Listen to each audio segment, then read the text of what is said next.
चैत्र नवरात्रि की शुरुआत आज हो गई है और सुबह से ही मंदिरों में भक्तों की लंबी लंबी कतार लगनी शुरू हो गई है। नवरात्रि में पूरे 9 दिनों तक मां दुर्गा के अलग अलग स्वरूपों की पूजा अर्चना होती है विधि विधान से। दिल्ली समेत देश भर में नवरात्रि की रौनक देखने को मिल रही है, जो इन 4 तस्वीरों में भी आप देख रहे हैं। झंडेवालान मंदिर, दिल्ली का सुप्रसिद्ध मंदिर, वहां पर भी पूजा अर्चना सुबह से शुरू हो गई है। छतरपुर मंदिर में भी कुछ इसी तरीके की तस्वीर। कालका जी मंदिर में भी भक्तों का तांता लगना शुरू हो चुका है और मुंबई के देवी मंदिर में भी आप देखिए किस तरीके से भक्तों की भारी भीड़ चैत्र नवरात्रि के पहले दिन दिखाई दे रही है।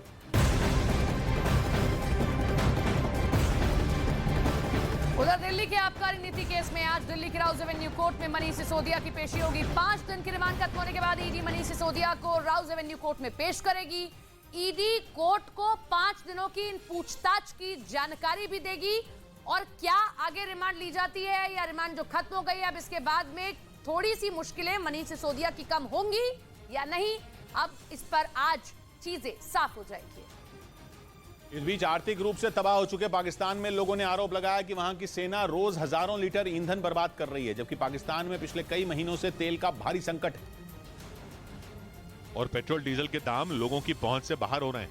पाकिस्तान में कहीं कहीं तो पेट्रोल और डीजल की इतनी किल्लत है कि पेट्रोल पंपों पर लोग घंटों लाइन में लगने को मजबूर हैं। इस बीच लोगों का गुस्सा तब भड़क गया जब पाकिस्तान की सेना ईंधन की बर्बादी करने लगी। वहां 23 मार्च को हर साल पाकिस्तान दिवस मनाया जाता है, जो भारत के गणतंत्र दिवस की ही तरह है। यानी इस दिन पाकिस्तान की सेना परेड और एयर शो का आयोजन कर अपनी ताकत का प्रदर्शन करती है। लेकिन कंगाली की वजह से इस बार शहबाज शरीफ सरकार ने इस कार्यक्रम को सिर्फ प्रतीक के तौर पर मनाने का ऐलान किया था, ताकि उससे पैसे बचाकर वो अपनी जरूरतें पूरी कर सके।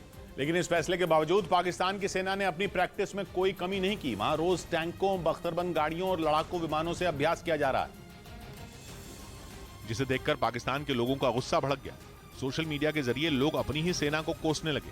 उनका आरोप है कि सेना को लोगों की परेशानी से कोई मतलब नहीं और इसी वजह से हर दिन करोड़ों पाकिस्तानी रुपयों के ईंधन की बर्बादी की जा रही है। इसके अलावा लोगों की नाराजगी इस बात पर भी है कि लड़ाकू विमानों की प्रैक्टिस की वजह से पाकिस्तान की अहम एयर स्पेस को बंद कर दिया गया, जिससे यात्री विमानों को लंबा रास्ता तय करना पड़ रहा है और इसकी वजह से ईंधन की भी बर्बादी हो रही है।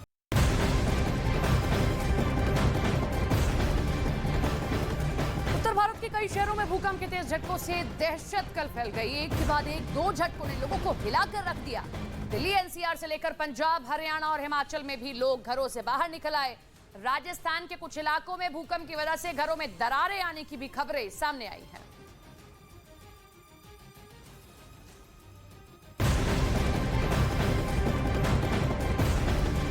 भूकंप का केंद्र अफगानिस्तान का फैजाबाद इलाका रहा। अफगानिस्तान और पाकिस्तान में आए तेज भूकंप ने कई हिस्सों को झकझोर कर रख दिया। उत्तर पश्चिमी पाकिस्तान के अलग अलग हिस्सों में घर गिरने से 9 लोगों की मौत हो गई, जबकि 100 से ज्यादा लोग घायल हुए हैं। दिल्ली एनसीआर समेत पूरे उत्तर भारत में भूकंप के तेज झटकों से दहशत मच गई। भूकंप की तीव्रता रिक्टर स्केल पर 6.6 मापी गई। भूकंप का केंद्र अफगानिस्तान का फैजाबाद रहा। दिल्ली के कई इलाकों में धरती हिलने से लोग घरों से बाहर आ गए। सबसे ज्यादा अफरा तफरी शकरपुर में रही, जहां ऐसा बताया गया कि तेज झटकों की वजह से एक इमारत झुक गई। फिलहाल ये कहा गया है कि ये बिल्डिंग झुकी नहीं है। इस बिल्डिंग की जो स्थिति है पहले से हमेशा से ऐसी है। हालांकि कॉल पर पहुंचे लोक निर्माण विभाग के इंजीनियरों ने जांच में पाया गया कि इमारत पहले से ही ऐसी थी। मौके पर जेई यहाँ पर इंस्पेक्शन करने आए, मेंटेनेंस डिपार्टमेंट के, बिल्डिंग डिपार्टमेंट के, तो उन्होंने भी इस बिल्डिंग को चेक किया और उन्होंने डिक्लेयर किया कि बिल्डिंग पूरी सेफ है, साउंड है, इसमें कोई प्रॉब्लम नहीं है, कोई बिल्डिंग झुकी नहीं है। वहीं दिल्ली से सटे नोएडा में भी भूकंप के झटके महसूस होते ही लोग घरों से बाहर निकल आए। एक के बाद एक 2 झटकों से लोग दहशत में आ गए। दहशत में है लोग, तमाम लोग जो लोग नीचे उतरे थे, बहुत लोग अंदर जा चुके हैं इस उम्मीद में कि अब आगे कोई झटका नहीं आएगा, लेकिन 2 झटके आए थे। दूसरा झटका काफी देर था। इसके अलावा गुरुग्राम, फरीदाबाद, गाजियाबाद, चंडीगढ़ और श्रीनगर समेत अनेक जगहों पर भूकंप के डराने वाले झटके महसूस किए गए। ये वो वक्त था जब ज्यादातर लोग रात के खाने के बाद सोने की तैयारी में थे। भूकंप के झटकों के बाद लोगों में बेचैनी बढ़ गई। बहुत सारे लोग सड़कों और पार्कों की तरफ भागने लगे। पाकिस्तान सरकार के पेट्रोल और आटे पर सब्सिडी के ऐलान पर IMF भड़क गया। उसने पाकिस्तान की शहबाज सरकार की मंशा पर सवाल उठाया और 2 टूक कहा कि पाकिस्तान ने इस बारे में IMF से कोई सलाह नहीं ली।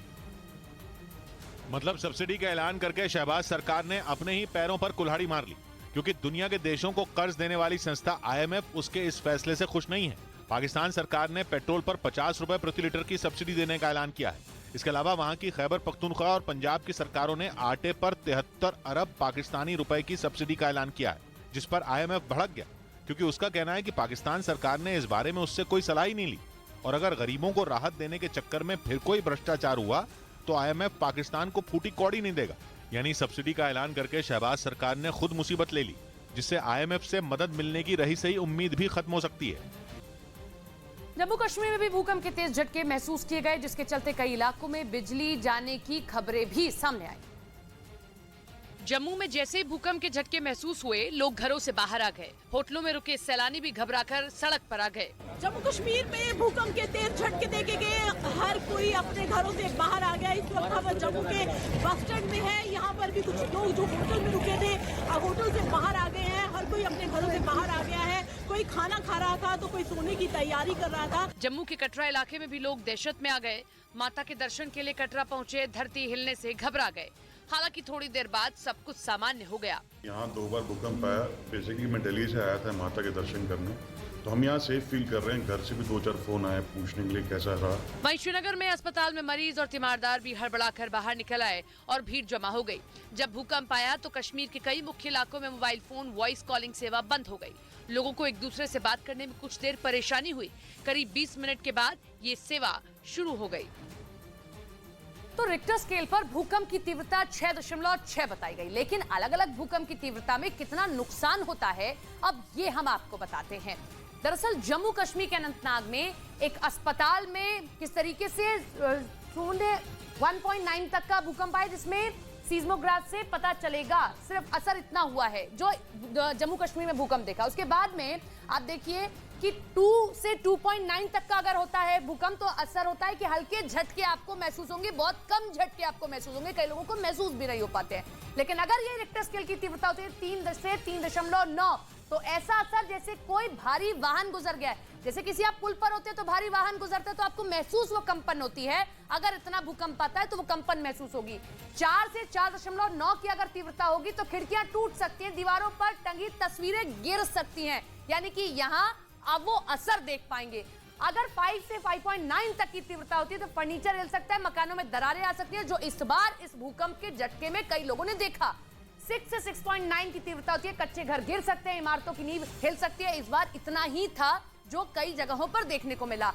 7 से 7.9 की अगर तीव्रता होगी तो इमारतें गिर जाएंगी। जिस तरीके से टर्की में इतना ही भूकंप आया और हमने नतीजा भी देखा, 8 से 8.9 होगी तो इमारतों के साथ बड़े पुल भी गिर जाते हैं और सुनामी का खतरा आ जाता है। ये सबसे ज्यादा बड़ा भूकंप का जो है असर देखने को मिलेगा।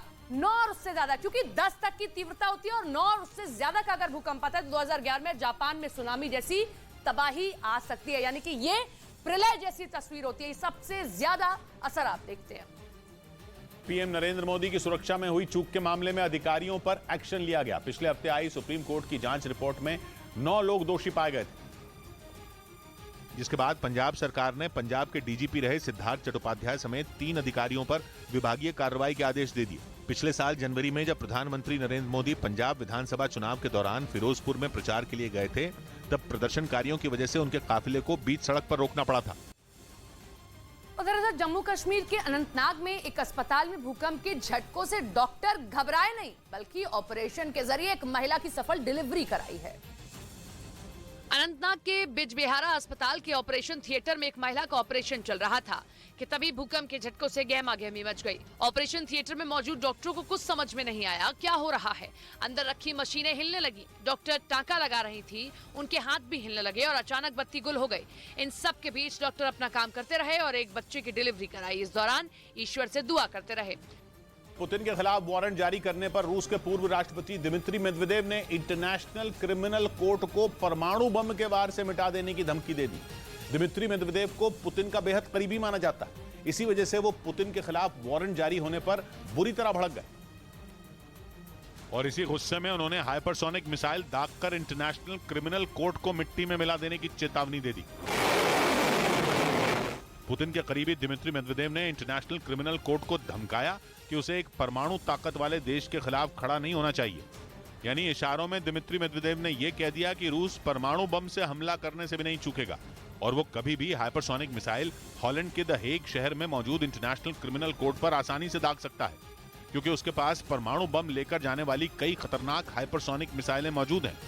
सर्मा, ज़रकॉन और यार्स जैसी मिसाइलों का दम रूस कई बार पूरी दुनिया को दिखा भी चुका है। और माना जा रहा है कि दिमित्री मेदवेदेव अब उन्हीं मिसाइलों का डर इंटरनेशनल क्रिमिनल कोर्ट को भी दिखा रहे हैं, क्योंकि पिछले हफ्ते ही युद्ध अपराध के मामले में इंटरनेशनल क्रिमिनल कोर्ट ने पुतिन के खिलाफ गिरफ्तारी का वारंट जारी किया था। और यूक्रेन के साथ छिड़ी जंग के बीच पुतिन के खिलाफ वारंट जारी होने पर रूस में हड़कंप मच गया, क्योंकि पुतिन पर बेहद गंभीर आरोप लगाए गए थे। इंटरनेशनल क्रिमिनल कोर्ट ने पुतिन पर आरोप लगाया कि उनके आदेश पर यूक्रेन से हजारों बच्चों का अपहरण करके रूस ले जाया गया, जिसका मतलब यह कि वो सीधे सीधे बच्चों के अपहरण के मामले में शामिल है।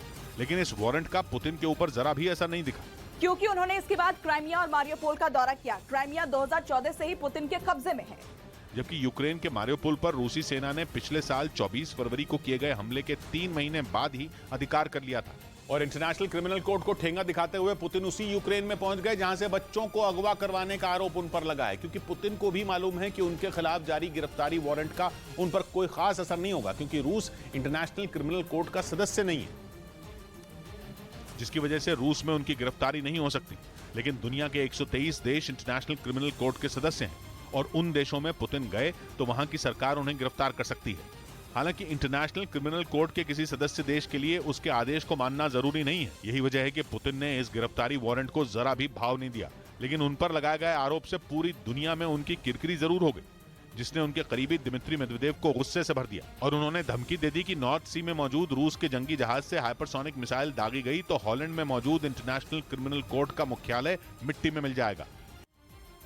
अफगानिस्तान में भूकंप के तेज झटके महसूस किए गए। इसके साथ ही पाकिस्तान, चीन समेत कई देशों में काफी देर तक धरती डोलती रही है और पूरे पाकिस्तान में भूकंप के झटके महसूस किए गए। भूकंप के तेज झटकों की वजह से इस्लामाबाद में कई इमारतों में दरारें भी आ गईं, जिससे लोग काफी डर गए और आनन फानन में लोग घरों से बाहर निकल आए। भाई बिल्डिंग की हालत देखी, सारी बिल्डिंग क्रैक हो गई है। वहीं रावलपिंडी में भी कुछ ऐसा ही नजारा दिखाई दिया।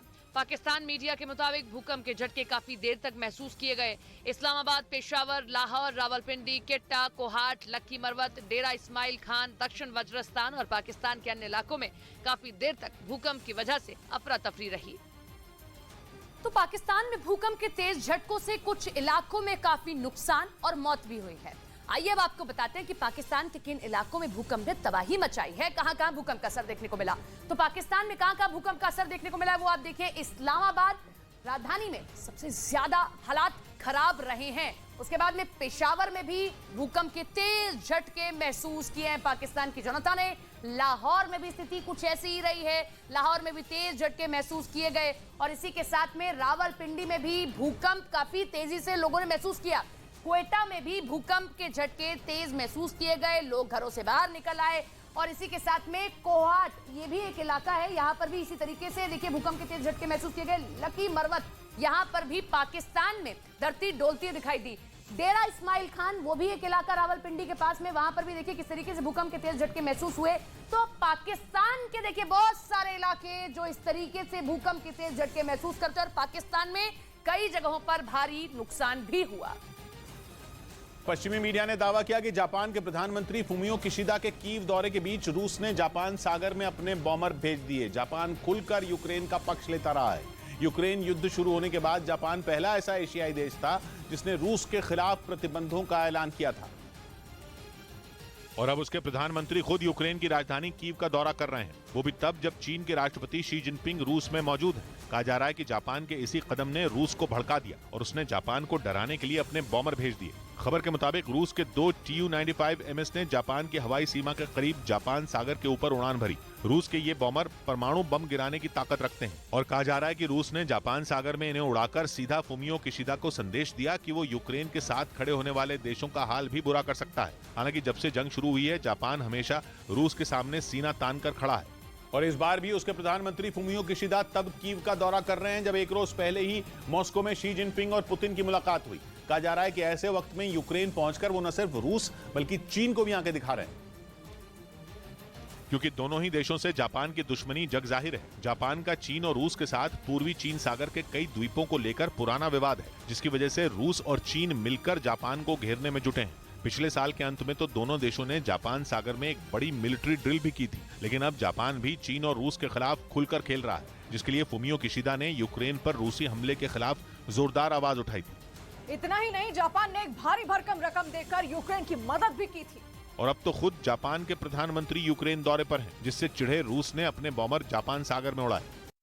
इस बीच खबर है कि इजरायल से जंग लड़ने की तैयारी में जुटे ईरान की सेना में ही बगावत छिड़ गई है। बगावत भी ऐसी कि ईरान के सैनिकों ने पाला बदल लिया है और अपने दुश्मन इजरायल से ही हाथ मिला लिया। ये सनसनीखेज दावे किसी दूसरे देश ने नहीं किए, बल्कि खुद ईरान की सेना की branch Islamic revolutionary guard core के कमांडरों ने यह बात ईरान के सुप्रीम लीडर को बताई।